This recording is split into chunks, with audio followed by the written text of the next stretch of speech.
Hello everyone, welcome to our channel The Success Master. আমি সুস্মিতা আর আমি আজকে আপনাদের জন্য এসএসটি প্যাডাগজি থেকে একটা ইম্পর্টেন্ট একটা ক্লাস নিয়ে এসেছি। তো আজকে হলো ক্লাস নাম্বার 6। তার আগে এসএসটি প্যাডাগজি থেকে আরও 5টা ক্লাস করিয়েছি, যেগুলি আপনারা পেয়ে যাবেন আমাদের channel the success master YouTube চ্যানেলের মধ্যে। তো আজকের ক্লাসের মধ্যে আমরা 30 এমসিকিউ নিয়ে আলোচনা করব। তো ভিডিওটা স্কিপ না করে লাস্ট পর্যন্ত দেখতে থাকুন, তাহলে আশা করি আপনাদের এক্সামের জন্য কাজে আসবে। আর তাছাড়া কোনো কনফিউশন থাকলে বা নোটস নেওয়ার হলে আপনারা স্ক্রিনে দেওয়ার নাম্বারে যোগাযোগ করতে পারেন। তো এখন চলুন দেরি না করে আজকের ইম্পর্টেন্ট ক্লাসটা শুরু করছি। তো আজকে করব এসএসটি প্যাডাগজি থেকে 30 এমসিকিউস। ওকে, সো 1 নম্বর যে এমসিকিউটা রয়েছে সেটা হলো বিষয়গত পারদর্শিতার ক্ষেত্রে গঠনগত অ্যাসেসমেন্টে কোন কৌশলটি ব্যবহৃত হয় না। যে বিষয়গত পারদর্শিতার ক্ষেত্রে গঠনগত অ্যাসেসমেন্ট যে কোন কৌশলটি ব্যবহৃত হয় না বললো। ওকে, সো এখানে 4টা অপশান রয়েছে। এখান থেকে যে কারেক্ট আনসারটা হবে সেটা হলো প্রজেক্ট। এই যে প্রজেক্টটা রয়েছে অপশান নাম্বার বি, এটা কি বিষয়গত পারদর্শিতার ক্ষেত্রে গঠনগত অ্যাসেসমেন্টে যে প্রজেক্টের কোনো ব্যবহৃত নেই। So option number B is the correct answer. Next 2 নম্বর, আদর্শীয়ত অভিক্ষার ব্যবহারের ক্ষেত্রগুলি হলো। ওকে, সো কী কী অপশান রয়েছে সেটা আগে দেখে নিই আমরা। শিক্ষার্থীদের শিক্ষা সংক্রান্ত মৌলিক দক্ষতাগুলি বিকাশের মূল্যায়ন করা, তো এটা কারেক্ট হবে। প্রতিটি শিক্ষাবর্ষে বা কয়েক বছর অতিক্রান্ত হওয়ার পর শিক্ষার্থীদের শিক্ষাক্ষেত্রে অগ্রগতির মূল্যায়ন করা, তো এটাও কারেক্ট। কোনো বিষয় বা দক্ষতার ক্ষেত্রে শিক্ষার্থীর কৃতিত্ব বা দুর্বলতা নির্ণয় করা, তো এটাও কারেক্ট। তো অ্যাকর্ডিং টু দিস কোশ্চেন এখানে কারেক্ট আনসার কী হবে? উপরের সবগুলি। অপশান নাম্বার ডি, উপরের সবগুলি। তো এটা হবে কারেক্ট আনসার, উপরের সবগুলি, অপশান নাম্বার ডি। ওকে, নেক্সট রয়েছে 3 নম্বর। 3 নম্বর, কোনো অভিক্ষার নম্বরে তাৎপর্য ব্যাখ্যা করার পূর্বে জানা প্রয়োজন। কি কি রয়েছে? শিক্ষার্থীদের সংস্কৃত পশ্চাৎপটের সম্পর্কে অবহিত হওয়া প্রয়োজন, কারেক্ট। শিক্ষার্থীদের অভিজ্ঞতার মধ্যে পার্থক্য সম্পর্কে স্পষ্ট ধারণা থাকা প্রয়োজন, এটাও কারেক্ট। বিদ্যালয়ের পাঠ্যক্রমের বিভিন্ন দিকে প্রতি গুরুত্ব আরোপের পার্থক্য বিচার করা প্রয়োজন, তো এটাও কারেক্ট। তো এটাও কি হবে? উপরে সবগুলি, অপশান নাম্বার ডি, উপরে সবগুলি। তো কোনো অভিক্ষার নম্বরে তাৎপর্য ব্যাখ্যা করার পূর্বে কি কি জানা প্রয়োজন? এই সবগুলি জানা প্রয়োজন, তো উপরে সবগুলি হবে কারেক্ট আনসার। ওকে, দেন 4 নম্বর, নৈবিত্ত অভিক্ষা ব্যবহারের নিচে কোনটি ত্রুটি সর্বাপেক্ষা মারাত্মক? যে কোন ত্রুটিটি, নিচে যে কোন ত্রুটিটি এটি সর্বাপেক্ষা মারাত্মক। ওকে, সো এখানে কারেক্ট আনসার হবে এই যে অপশান নাম্বার বি, চিন্তন যুক্তি প্রদান করার ক্ষমতা এবং গুছিয়ে লেখার ক্ষমতা এর দ্বারা পরিমাপ করা যায় না, অপশান নাম্বার বি। নৈবিত্ত অভিক্ষার ব্যবহারে যে কোন ত্রুটিটি সর্বাপেক্ষা মারাত্মক? এই যে অপশান নাম্বার বি, চিন্তন যুক্তি প্রদান করার ক্ষমতা এবং গুছিয়ে লেখার ক্ষমতা এর দ্বারা পরিমাপ করা যায় না, অপশান নাম্বার বি। 5 নম্বর, নম্বরদানে পূর্ব পরিকল্পনা উদ্দেশ্য হলো। যে নম্বরদানে নাম্বার দেওয়ার আগে তার পূর্ব পরিকল্পনাটা কি থাকে, তার উদ্দেশ্যটা কি থাকে, পূর্ব পরিকল্পনার যে উদ্দেশ্যটা রয়েছে সেটা কি থাকে?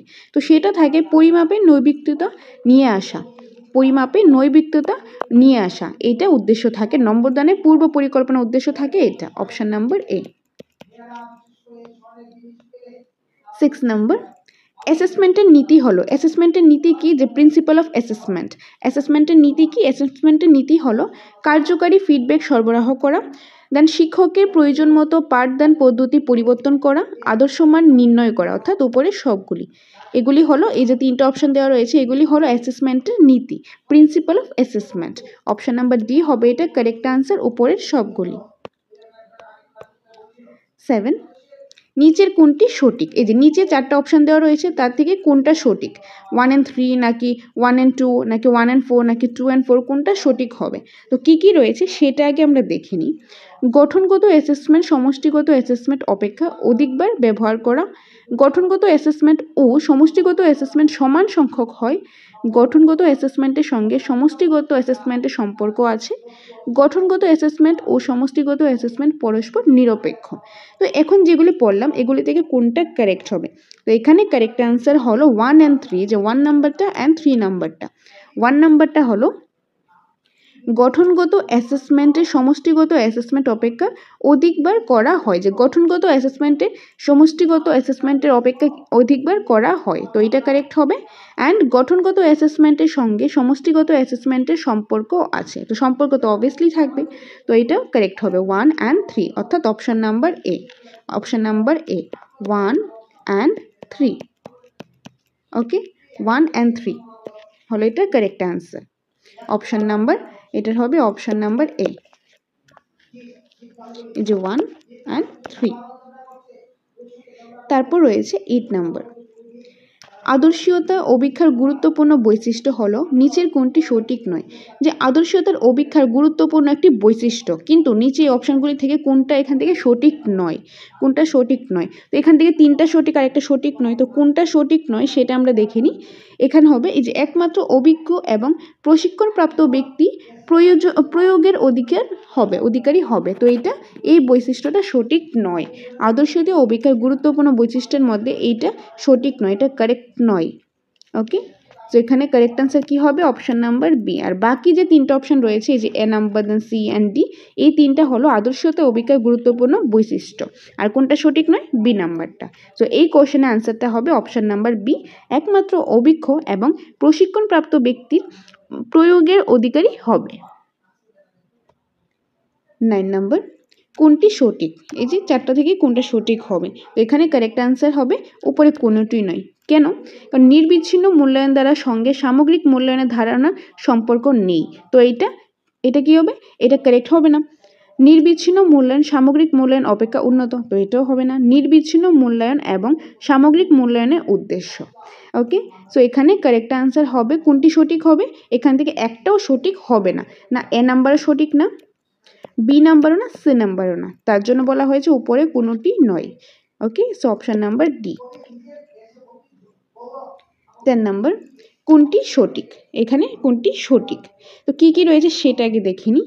নির্বিচ্ছিন্ন মূল্যায়ন গঠনগত অ্যাসেসমেন্টকে সাহায্য করে, নির্বিচ্ছিন্ন মূল্যায়ন সমষ্টিগত অ্যাসেসমেন্টকে অধিক সাহায্য করে, নির্বিচ্ছিন্ন মূল্যায়ন গঠনগত ও সমষ্টিগত অ্যাসেসমেন্ট উভয়কেই সম পরিমাণে সাহায্য করে, উপরে কোনোটি নয়। তো এখানে কারেক্ট অ্যান্সার হবে যে নির্বিচ্ছিন্ন মূল্যায়ন গঠনগত অ্যাসেসমেন্টে সাহায্য করে, নির্বিচ্ছিন্ন মূল্যায়ন গঠনগত অ্যাসেসমেন্টকে সাহায্য করে, এটা সঠিক হবে। ওকে, এই যে অপশন নাম্বার এটা রয়েছে, এটা হলো সঠিক। 11, শিক্ষার্থী যাতে পাঠ্যসূচি কোনো অংশ বাদ না দেয় সেই জন্য শিক্ষক বা প্রশ্নকর্তার যা করা উচিত তা হলো, এখান থেকে কারেক্ট আনসার কি হবে, কারেক্ট আনসার হবে উপরে সবগুলি। তো কি কি রয়েছে উপরে সবগুলি, সমগ্র কোর্সের উপর বেশি করে সংক্ষিপ্ত এবং নৈর্ব্যক্তিক প্রশ্ন করবেন, কারেক্ট। খোলাগুলিভাবে প্রশ্নের 5টি প্রশ্নের উত্তর লেখন না বলে প্রয়োজন হলে প্রশ্নগুলির মধ্যে পছন্দ করার, তো এটাও কারেক্ট। কোর্সের মধ্যে বিভিন্ন অংশ বা উপ অংশের উপর গুরুত্ব নির্দিষ্ট করতে হবে, তো এটাও কারেক্ট। তো অ্যাকর্ডিং টু দিস কোশ্চেন এখানে কারেক্ট অ্যান্সার হবে উপরের সবগুলি, অপশন নাম্বার ডি, উপরের সবগুলি। 12, অভিক্ষার ব্যবহারযোগ্যতার উপাদানগুলির মধ্যে নিচের কোনটি সর্বাপেক্ষা গুরুত্বপূর্ণ, নিচের কোনটি সর্বাপেক্ষা গুরুত্বপূর্ণ সেটি হলো কাঠিন্যের মান, কাঠিন্যের মান, অপশন নাম্বার বি, কাঠিন্যের মান। অভিক্ষার ব্যবহারযোগ্যতার উপাদানগুলির মধ্যে সর্বাপেক্ষা গুরুত্ব হলো কাঠিন্যের মান, এই 4টা অপশন থেকে সবচেয়ে গুরুত্বপূর্ণ যেটা সেটা হলো কাঠিন্যের মান, অপশন নাম্বার বি। ওকে, সো বাকিগুলি করার আগে আপনাদের একটা ইনফরমেশান দিয়ে দিই, আমাদের কোচিং সেন্টার দ্য সাকসেস মাস্টারে কিন্তু টেটের জন্য নোটস অ্যাভেলেবেল রয়েছে। আমাদের কাছে টেট 1, 2 এবং এসটিজিটিরও কিন্তু নোটস অ্যাভেলেবেল রয়েছে। তো আপনারা যদি নোটস নিতে চান তাহলে স্ক্রিনে দেওয়া নাম্বারে যোগাযোগ করতে পারেন। আপনারা চাইলে আমাদের কোচিং সেন্টার দ্য সাকসেস মাস্টারে চলে আসতে পারেন, সেখানে এসে নোটসগুলি আগে দেখতে পারেন। যদি দেখে ভালো লাগে, আপনাদের কাছে অ্যাপ্রোপ্রিয়েট মনে হয়, তবেই আপনারা নোটসটা নিতে পারেন। তবে আমরা বলবো আমাদের যে নোটসটা খুব ভালোভাবে একদম সিস্টেমেটিক ওয়াইজ বানানো হয়েছে, এক্সপার্ট টিচারদের দ্বারা বানানো হয়েছে, খুবই সিস্টেমেটিক ওয়াইজ, একদম সিলেবাসে যা যা রয়েছে সবগুলি খুব সুন্দরভাবে দেওয়া রয়েছে। প্রথমেই কিন্তু প্রত্যেকটা টপিকের কনসেপ্ট রয়েছে, তারপর এমসিকিউ রয়েছে, প্রত্যেকটারই প্রথমে কনসেপ্ট, তারপর রয়েছে এমসিকিউস। কারণ আমাদের কনসেপ্টটা খুবই ইম্পর্টেন্ট, কনসেপ্ট ছাড়া কিন্তু আমরা ভালো একটা স্কোর করতে পারবো না। তো আমরা এরকমভাবে নোটসটা বানিয়েছি যেটা পড়লে ভালো একটা স্কোর করা যায়। তো তার জন্য প্রথমেই রয়েছে কনসেপ্ট, তারপর রয়েছে কি এমসিকিউ। যে এগুলি যে নোটের প্রাইসটা সেটা হলো টেট 1 নোটের প্রাইসটা হলো 3000 টাকা এবং টেট 2 নোটের প্রাইসটাও কিন্তু 3000 টাকা। এখন যদি আপনারা দুটো একসাথে নিতে চান, টেট 1 এবং টেট 2 দুটো একসাথে নিতে চান, তাহলে হবে এটা 5000 টাকা। আর যে এসটিজিটি রয়েছে সেটার নোটের প্রাইসটা হলো 3500 টাকা। তো আপনারা যদি নোটস নিতে চান তাহলে স্ক্রিনে দেওয়া নাম্বারে যোগাযোগ করতে পারেন, বা আমাদের এখানে অফলাইন কোচিংয়েরও কিন্তু সুবিধা রয়েছে, সেটা নিতে চাইলেও স্ক্রিনে দেওয়া নাম্বারে যোগাযোগ করতে পারেন। ওকে, তো এখন চলুন বাকি কোশ্চেনগুলো আমরা দেখি নিই। এখন রয়েছে 13 নাম্বার যে এমসিকিউটা রয়েছে সেটা হলো রচনাত্মক অভিক্ষা আরও নির্ভরযোগ্য এবং ব্যবহারযোগ্য করার জন্য প্রয়োজন হলো। যে রচনাত্মক অভিক্ষার আরও যে নির্ভরযোগ্য এবং ব্যবহারযোগ্য করার জন্য প্রয়োজন হলো, কি প্রয়োজন? তো এখানে কারেক্ট আনসার হবে উপরের সবগুলি। তো কি কি রয়েছে? শিক্ষার্থীদের উত্তরগুলি সর্বসীমা বা পয়েন্টগুলিকে উল্লেখ করে নিয়ন্ত্রণ করা, কারেক্ট। সকলেই যাতে একই রচনাত্মক প্রশ্ন উত্তর দিতে বাধ্য না হয়ে শিক্ষার্থীদের ক্ষমতা ও আগ্রহ অনুযায়ী উত্তর দেওয়ার সুযোগ পায় তার জন্য প্রশ্নের পছন্দের সুযোগের ব্যবস্থা করা, কারেক্ট। উত্তরের জন্য এমন সময় নির্দিষ্ট করা যাতে খুব বেশি বা অল্প সময় না হয়, কারেক্ট। তো এখানে হবে উপরের সবগুলি, অপশন নাম্বার ডি উপরের সবগুলি। 14 একটি সুঅভিক্ষার জন্য কোনটি অপরিহার্য? একটি সুঅভিক্ষার জন্য কোনটি অপরিহার্য? And the correct answer is অভিক্ষার প্রশ্নগুলি উত্তম হবে। অভিক্ষার যে প্রশ্নগুলি সেগুলি কি উত্তম হবে? So option number A. 5 number সুঅভিক্ষার প্রশ্নগুলির ক্ষেত্রে কি হবে? কাঠিন্যের মান অনুযায়ী বিন্যস্ত হবে। অপশন নাম্বার বি, যে সুঅভিক্ষা প্রশ্নগুলির ক্ষেত্রে একটা কাঠিন্য মানের অনুযায়ী যে কোশ্চেনগুলি বিন্যস্ত করা হবে। ওকে, অপশন নাম্বার বি। 16 নম্বর নিচের কোনগুলি শেখানোর জন্য অ্যাসেসমেন্ট বলে? যে নিচে এই চারটা অপশন রয়েছে তার মধ্যে থেকে কোনগুলি শেখানোর জন্য অ্যাসেসমেন্ট বলে? তো এখানে কারেক্ট আনসার হবে 1 নাম্বার অ্যান্ড 2 নাম্বার। শিক্ষণের বিভিন্ন বিষয়ের উপর দুর্বলতা নির্ণয় করা, এটাও কারেক্ট হবে। অ্যান্ড আদর্শ মানে বিচারে শিক্ষার্থীদের পারদর্শিতা, এটাও কারেক্ট হবে। তো এখানে কোনটা শিক্ষণের জন্য অ্যাসেসমেন্ট বলে? একটা হলো শিক্ষণের বিভিন্ন বিষয়ের উপর দুর্বলতাটা নির্ণয় করা, যে কোনটার মধ্যে শিখন হচ্ছে, কোন সাবজেক্টের উপর দুর্বলতা রয়েছে সেটা নির্ণয় করা। আর আরেকটা হলো আদর্শ মানে বিচার শিক্ষার্থীদের পারদর্শিতা করা, যে আদর্শ মানে বিচারে শিক্ষার্থীদের পারদর্শিতা করা, সেটা হলো যে শিক্ষণের জন্য অ্যাসেসমেন্ট বলে। ওকে, সো অপশন নাম্বার 1 অ্যান্ড 2 হবে এখানে, অপশন নাম্বার 1 অ্যান্ড 2 হবে। নেক্সট 17 কোনটি সঠিক নয়? সামগ্রিক মূল্যায়নের ক্ষেত্রে সহ পাঠ্যক্রমিক কার্যাবলী পরিমাপের জন্য কৌশলগুলি হলো। ওকে, সো এখানে কোনটা সঠিক নয়? এখানে কারেক্ট আনসার কি হবে? এখানে কারেক্ট আনসার হবে ইউনিট টেস্ট, এটা সঠিক নয়। সামগ্রিক মূল্যায়নের ক্ষেত্রে সহ পাঠ্যক্রমিক কার্যাবলী পরিমাপের জন্য যে কৌশলগুলি প্রয়োজন সেগুলি হলো যে পর্যবেক্ষণ হবে, সাক্ষাৎকার হবে, কিন্তু ইউনিট টেস্ট হবে না। ওকে, তার জন্য এটা সঠিক নয়। অপশন নাম্বার ডি হলো এটা কারেক্ট আনসার। 18 নির্বিচ্ছিন্ন এবং সামগ্রিক মূল্যায়নের গুরুত্বপূর্ণ বিষয় হলো। এখানে চারটা অপশন দেওয়া রয়েছে, তার মধ্যে থেকে কোনটা কারেক্ট হবে? তো এখানে কারেক্ট আনসার হলো 1 অ্যান্ড এই যে 1 নাম্বারটা কারেক্ট অ্যান্ড এখানে 2 নাম্বারটা কারেক্ট। 1 নাম্বারটা কি রয়েছে? শিক্ষার্থীদের পাঠ্যক্রমিক ও সহ পাঠ্যক্রমিক সমস্ত ধরনের কার্যাবলী অন্তর্ভুক্ত হবে। আর একটা গঠনগত সমষ্টিগত মূল্যায়ন উভয়ই ব্যবহার। তো এই দুইটা কারেক্ট হবে। Okay, so option number A 1 and 2, option number A 1 and 2। তারপর রয়েছে 19 কোনটি সঠিক নয়? নির্বিচ্ছিন্ন মূল্যায়নের উদ্দেশ্য হলো, যে নির্বিচ্ছিন্ন মূল্যায়নের উদ্দেশ্য হলো এখানে কোন উদ্দেশ্যটা সঠিক নয়? And the correct answer is option number এই যে শিক্ষার্থী এই যে গ্রেডিং করা এবং শংসাপত্র প্রদান করা। ওকে, সো এই যে অপশন নাম্বার ডিটা রয়েছে, শিক্ষার্থীকে গ্রেডিং করা এবং শংসাপত্র প্রদান করা, এইটা সঠিক নয়। নির্বিচ্ছিন্ন মূল্যায়নের উদ্দেশ্য এটা নয়। Okay, so option number D হলো এটার কারেক্ট আনসার। 20 নিচের কোনটি শেখানোর জন্য অ্যাসেসমেন্ট? এখানে হবে দুর্বলতা নির্ণয়ের জন্য অ্যাসেসমেন্ট, এটা হলো শেখানোর জন্য অ্যাসেসমেন্ট, যে দুর্বলতা নির্ণয়ের জন্য অ্যাসেসমেন্ট, যে কোনো একটা বাচ্চা কোন বিষয়ে, যে কোনো একটা স্টুডেন্ট কোন বিষয়ে যে তার উইকনেস রয়েছে, দুর্বলতা রয়েছে, সেটা নির্ণয় করা কিসের মাধ্যমে? অ্যাসেসমেন্টের মাধ্যমে। সো অপশন নাম্বার এ হলো এটার কারেক্ট আনসার। 21 অ্যাসেসমেন্টের কৌশল কয়টি? অ্যাসেসমেন্টের কৌশল কয়টি? অ্যাসেসমেন্টের কৌশল হলো 3টি। অপশন নাম্বার বি, অ্যাসেসমেন্টের কৌশল হলো 3টি। 22 সুঅভিক্ষার গুরুত্বপূর্ণ শর্ত। সুঅভিক্ষার গুরুত্বপূর্ণ শর্ত কি? সুঅভিক্ষার গুরুত্বপূর্ণ শর্তগুলি হলো দীর্ঘ না হওয়া, প্রয়োগের জটিলতা না থাকা, পূর্ণ ব্যবহারযোগ্য হওয়া, অর্থাৎ উপরে সবগুলি। উপরে 3টে অপশনই কারেক্ট। সুঅভিক্ষার গুরুত্বপূর্ণ শর্ত হলো দীর্ঘ না হওয়া, প্রয়োগের জটিলতা না থাকা, পূর্ণ ব্যবহারযোগ্য হওয়া। তার জন্য অপশন নাম্বার ডি হবে এটা কারেক্ট আনসার, উপরে সবগুলি। 23 কোন ধরনের পরিমাপে কৌশলের ক্ষেত্রে যথার্থ আবশ্যক? কোন ধরনের পরিমাপে কৌশলের ক্ষেত্রে যথার্থ আবশ্যক? তো এখানে কারেক্ট আনসার হবে সব ধরনের পরিমাপে কৌশলের ক্ষেত্রে যথার্থ আবশ্যক শর্ত রয়েছে। মানে এখানে কি বলা হয়েছে যে কোন ধরনের পরিমাপের মধ্যে কৌশলের দরকার হয়, যথার্থ আবশ্যক রয়েছে, প্রয়োজন রয়েছে। তো সব ধরনের পরিমাপের ক্ষেত্রে কি হয়, যে কৌশলের ক্ষেত্রে কি যথার্থ আবশ্যক রয়েছে। অপশন নাম্বার এ।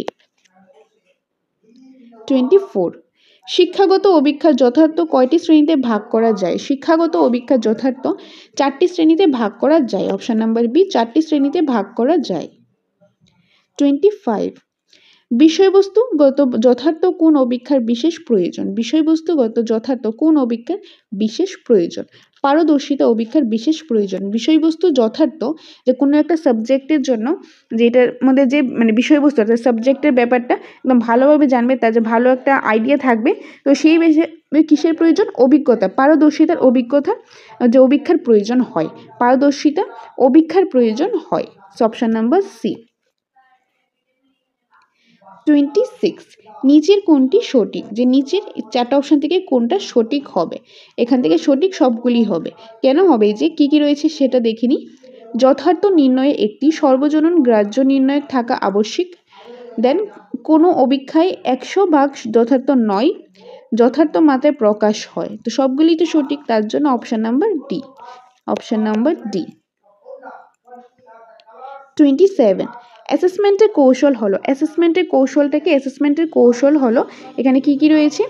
রেটিং স্কেল, পর্যবেক্ষণ, সাক্ষাৎকার, সবগুলি। তো এখানে অ্যাসেসমেন্টের কৌশল সবগুলি হবে, রেটিং স্কেলও হবে, পর্যবেক্ষণও হবে, সাক্ষাৎকারও হবে। সো উপরে সবগুলি। অপশন নাম্বার ডি, উপরে সবগুলি। 28 কোনো কাজের বিভিন্ন ধাপগুলি ক্রমপর্যায়ে শিক্ষার্থী কিভাবে দক্ষতার সঙ্গে অনুসরণ করেছে তা জানার জন্য ব্যবহার করা হয়। কি ব্যবহার করা হয়? ডায়েরি, চেকলিস্ট, রেটিং স্কেল, সবগুলি ঠিক। তো এখানে কারেক্ট আনসার হবে চেকলিস্ট। কোনো কাজের বিভিন্ন ধাপগুলি যে ক্রমপর্যায়ে শিক্ষার্থী কিভাবে দক্ষতার সাথে অনুসরণ করছে তা জানার জন্য কি ব্যবহার করা হয়? চেকলিস্ট। যে কোনো একটা কাজ ক্রমপর্যায়ে একদম সিরিয়াল ওয়াইজ শিক্ষার্থী করছে কিনা বা দক্ষতার সাথে সে অনুসরণ করছে কিনা সেটার জন্য কি ব্যবহার করা হয়? Checklist. Option number B, checklist. 29 শিক্ষক নির্মিত অভিক্ষার প্রশ্নের ধরন হলো, শিক্ষক নির্মিত যে অভিক্ষার প্রশ্নের ধরন হলো কয় রকম? কয় রকমের হয়? 4 রকমের হয়। শিক্ষক নির্মিত অভিক্ষার প্রশ্নের ধরন হলো 4 রকম। অপশন নাম্বার বি, 4 রকম। ওকে, তো এই ছিল আজকের কিছু এমসিকিউ। তো আজকে আমরা 29 এমসিকিউ নিয়ে আলোচনা করেছি এসএসটি প্যাডাগজি থেকে। আশা করি আপনারা বুঝতে পেরেছেন। যদি কোনো কনফিউশন থাকে কমেন্ট বক্স ওপেন আছে, সেখানে কমেন্ট করতে পারেন। আপনাদের ডাউটগুলি অবশ্যই ক্লিয়ার করার চেষ্টা করব। ওকে, তো এখন আপনাদের বলে দিই, আমাদের কোচিং সেন্টার দ্য সাকসেস মাস্টারে কিন্তু নোটস অ্যাভেলেবেল রয়েছে। তো আপনারা যদি নোটস নিতে চান তাহলে চলে আসুন আমাদের কোচিং সেন্টার দ্য সাকসেস মাস্টারে। নোটসটা দেখুন, দেখে যদি ভালো লাগে তবে আপনার নোটসটা নিতে পারেন। আর সেটার জন্য আপনারা স্ক্রিনে দেওয়া নাম্বারে যোগাযোগ করতে পারেন। ওকে, নাম্বারটা হলো 6009340523 নম্বরে। আর আপনাদের বলে দিই, টেট 1 যে নোটসটা রয়েছে, টেট 1 সেটার প্রাইস হলো 3000 টাকা। ওকে, এবং টেট 2 নোটের প্রাইসটাও কিন্তু 3000 টাকা। টেট 1 নোটের প্রাইসও 3000, টেট 2 নোটের প্রাইসও 3000। এখন যদি আপনারা টেট 1+2 দুটো নিতে চান, মানে কম্বাইন্ড নোটস নিতে চান, তাহলে সেই ক্ষেত্রে হবে 5000 টাকা। আর যে এসটিজিটি রয়েছে, এসটিজিটি সেই নোটের প্রাইসটা হলো 3500 টাকা। এসটিজিটির নোটের প্রাইসটা 3500 টাকা। আর আমাদের প্রত্যেকটা নোটেই কিন্তু টেট 1, টেট 2, এসটিজিটি প্রত্যেকটা নোটেই কিন্তু কনসেপ্ট প্লাস এমসিকিউ রয়েছে। তো আপনারা এসে আগে নোটসটা দেখতে পারেন, যাচাই করতে পারেন, দেখে যদি ভালো লাগে তবেই আপনারা নোটসটা নিতে পারেন। আমাদের কাছে আর্টসের, সায়েন্সের, তারপরে যে বেঙ্গলি, ককবরক সবগুলি কিন্তু অ্যাভেলেবেল রয়েছে। তো আপনারা যদি নোটস নিতে চান স্ক্রিনে দেওয়ার নাম্বারে যোগাযোগ করুন এবং চলে আসুন আমাদের কোচিং সেন্টার দ্য সাকসেস মাস্টারে, যেটা অবস্থিত আগরতলা মরচমণিতে। তো আশা করি আপনাদের ক্লাসগুলি ভালো লাগছে। যদি আমাদের ক্লাসগুলি ভালো লেগে থাকে অবশ্যই একটা লাইক করে দিন, কমেন্ট করে জানাবেন ভালো লাগছে কিনা, এবং পরবর্তী সময় কোন টপিকের উপর ক্লাস চান সেটাও কমেন্ট করে অবশ্যই বলবেন। আর চ্যানেলটা হেল্পফুল মনে হলে সাবস্ক্রাইব করে দিন। তো দেখা হচ্ছে পরবর্তী একটা ক্লাসে। Thanks for watching.